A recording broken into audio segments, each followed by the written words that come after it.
As-tu déjà admiré la force et l'élégance du titane? Ce métal remarquable s'est invité partout, de l'aéronautique à la médecine, en passant par les montres de luxe. Mais comment le titane est-il fabriqué et qu'est-ce qui le rend si spécial?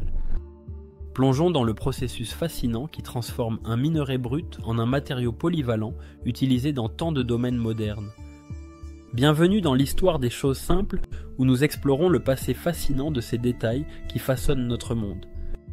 Et si cette vidéo te plaît, pense à t'abonner et à activer la cloche pour soutenir la chaîne, cela nous donne la force de créer encore plus de contenu captivant.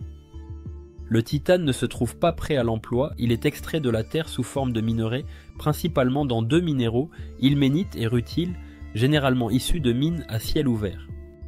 L'Australie, l'Afrique du Sud et le Canada sont parmi les plus grands producteurs.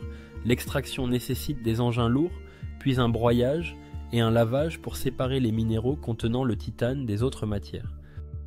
Le titane est le 9e élément le plus abondant de la croûte terrestre, mais rarement trouvé à l'état pur, car il se lie facilement à l'oxygène et à d'autres éléments, ce qui le piège dans des composés chimiques.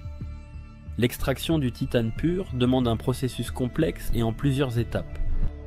La méthode la plus utilisée est le procédé Kroll, développé dans les années 40 par William J. Kroll, qui commence par transformer le minerai en tétrachlorure de titane, un liquide hautement réactif.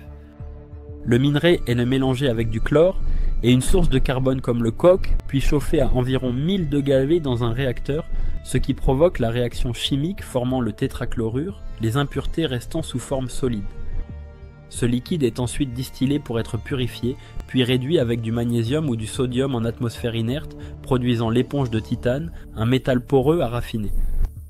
Cette éponge est fondue sous vide ou par faisceau d'électrons, souvent mélangés à des éléments comme l'aluminium ou le vanadium, puis coulés en lingots qui sont ensuite forgés ou laminés pour obtenir des feuilles, barres ou tubes.